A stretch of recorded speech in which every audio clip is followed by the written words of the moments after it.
लंबे वक्त से इंडस्ट्री से गायब रहने के बाद भी हाल ही में हनी सिंह ने अपना नया एल्बम ग्लोरी रिलीज किया था, जिसमें पाकिस्तानी कलाकार भी शामिल हैं।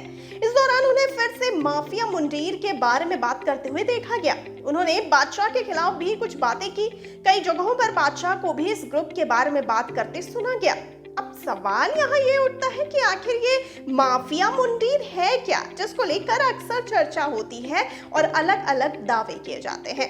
बताया जाता है कि माफिया मुंडीर की शुरुआत हनी सिंह ने की थी। उन्होंने इसे तब शुरू किया था जब उनका गाना सोडा विस्की हिट हो गया था।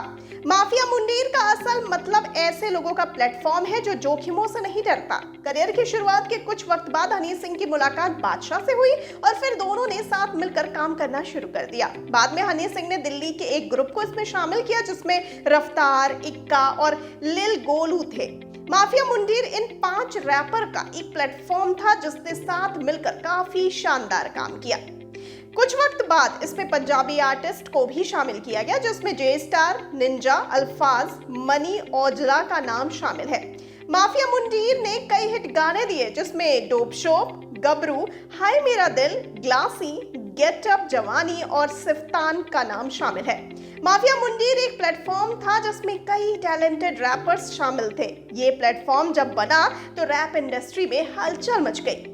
क्या थी माफिया मुंडीर के टूटने की वजह, हम आपको बताते हैं। जैसे जैसे माफिया मुंडीर के गाने फेमस होते गए, वैसे वैसे प्लेटफॉर्म्स के हर एक मेंबर को पर्सनल गोल का चस्का चढ़ा और वो अलग हो गए। सभी के आपस में झगड़े होने लगे। इस प्लेटफॉर्म से सबसे पहले इक्का अलग हो गए। कहा जाता है कि इक्का को पता चला कि उसे माफिया मुंडीर से बाहर कर दिया गया है। इस पर बात करने की बजाय उन्होंने प्लेटफॉर्म छोड़ दिया। धीरे धीरे इससे बाकी आर्टिस्ट भी अलग हो गए, जिसमें इक्का के बाद रफ्तार और फिर बादशाह का नाम आता है।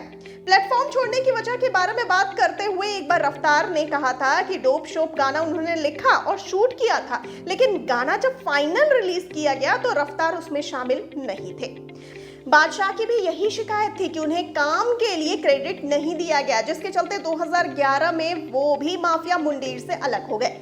हालांकि इन सभी झगड़े के बीच सबसे ज्यादा हनी सिंह और बादशाह का विवाद हाईलाइट हुआ। आखिर में 2012 में माफिया मुंडीर नाम का ग्रुप ही खत्म हो गया। आपको बता दें कि हनी सिंह या किसी और मेंबर को इस पर ज्यादा बात करते नहीं देखा गया है, लेकिन अभी हाल ही में हनी सिंह ने एक इंटरव्यू में बताया कि बादशाह माफिया मुंडीर का हिस्सा ही नहीं थे और ना ही इसमें जुड़े लोगों के लिए कोई भी लीगल बाउंड्री थी। वहीं बादशाह ने एक दूसरे इंटरव्यू में यह दावा किया था कि वो इसका हिस्सा थे और इसमें जुड़ने के लिए लोगों से कई खाली पन्नों पर साइन कराए गए थे। कुछ वक्त पहले भी हनी ने मेंबर्स को लेकर ये कहा था कि जो लोग माफिया मुंडीर का मेंबर होने का दावा करते हैं और मुझे हनी पाजी की जगह हनी बोलते हैं, वो कभी इसका हिस्सा थे ही नहीं। आपको बताते चले इस क्रम में कि हनी सिंह के इस बयान पर इक्का ने एक इंटरव्यू में कहा कि मैं तो सभी की रिस्पेक्ट करता हूं, हनी भाई की कौन सी बात बुरी लगी इसका मुझे पता नहीं है। बात रही रफ्तार और हनी पाजी के बीच की, तो इनके बीच अपना कुछ अलग ही है। रफ्तार के दिल में भी कई चीजें हैं जो उनके हिसाब से गलत हुई। वहीं रफ्तार ने भी एक इंटरव्यू में बिना नाम लिए हनी सिंह पर निशाना साधते हुए कहा कि पहले भाइयों वाले वादे करो, एक ही थाली में खाओ और फिर पहला फुसला कर गाने लिखवा लो। ये सब एक पैटर्न होता है। तो आपको इसमें क्या लगता है? अपनी राय हमें जरूर बताइए।